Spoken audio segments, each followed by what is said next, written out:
Before I tell you this story, I want you to slow down for a moment.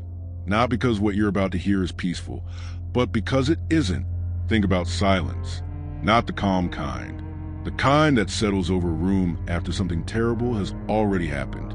That was Rio de Janeiro in 1862.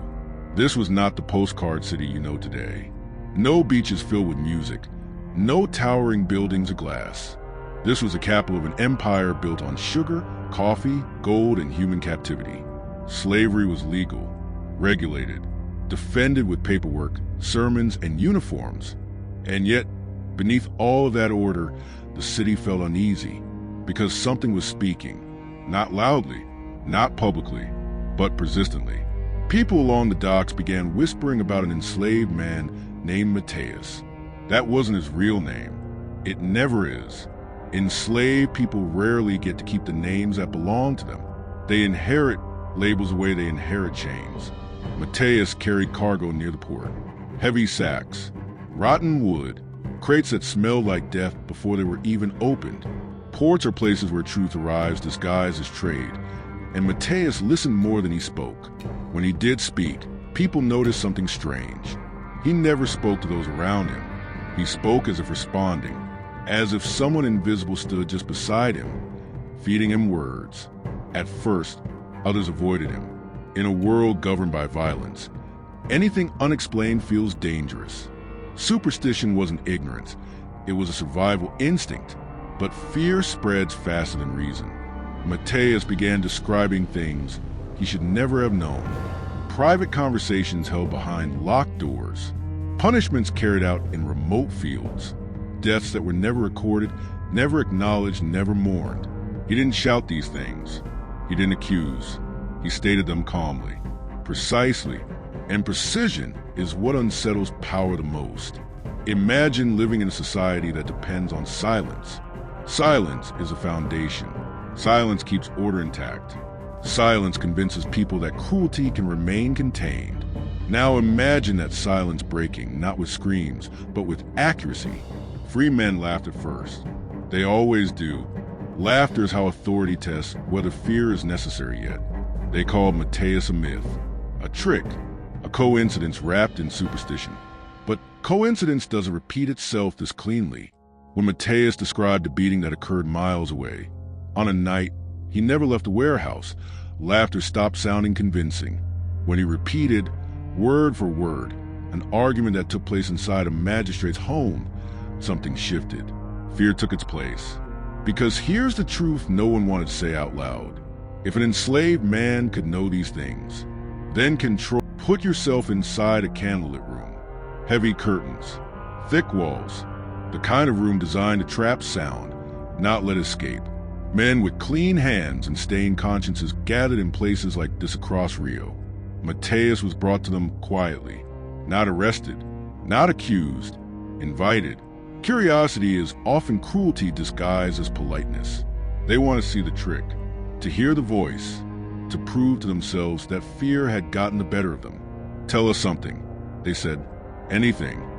Mateus never rushed. He would sit, lower his head, breathe slowly as if listening. Then he spoke.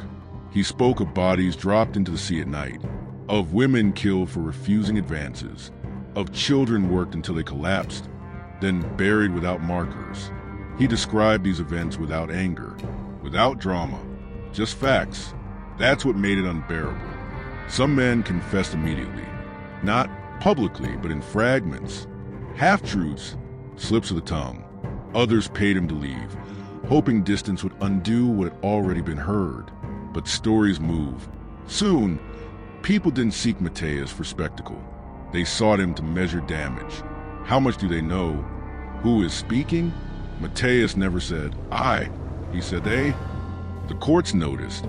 Officially, Mateus never testified. No documents admit his presence. But testimonies shifted. Statements changed. Judges hesitated where they once ruled without pause. Power doesn't like uncertainty. Authorities intervened the only way they knew how. Quietly, Mateus was taken one night. No warrant, no charges, no explanation. He vanished. Some said he was sold south. Others said he was executed. A few whispered that he was thrown into the same waters that fed his voices. But something unexpected happened after that.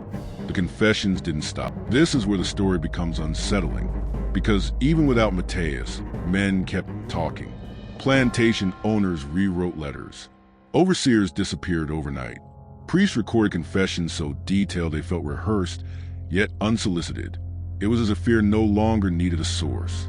Ask yourself something honestly. What kind of guilt survives even after the threat is gone? The legend changed shape.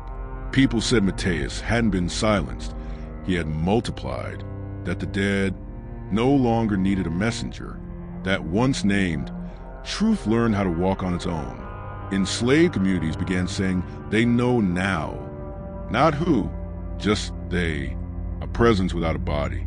Memory without ownership. Historians dismiss this as folklore.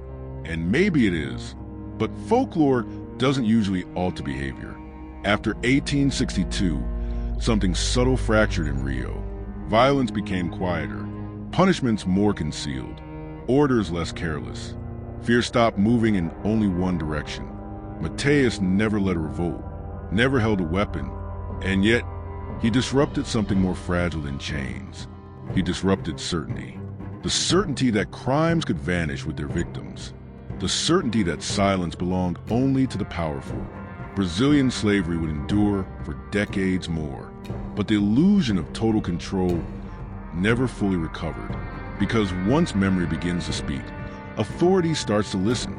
Walk through modern Rio in your mind. Music, light, motion. Now imagine what lies underneath. Cities don't forget. They just learn how to bury things elegantly. Mateus left no verified records, no official proof. That absence is convenient. But stories like this survive because they answer something deeper. The need to believe that nothing disappears completely. That erased lives still apply pressure. This story survived because it threatens a dangerous lie, the idea that power is absolute. Every system built on silence depends on one belief, that no one is listening. Mateus reminded them, and us, that someone always is, even when history refuses to write it down. And maybe the most unsettling truth isn't that the dead spoke, it's that the living were never alone with their secrets. Some voices don't need bodies. They only need time.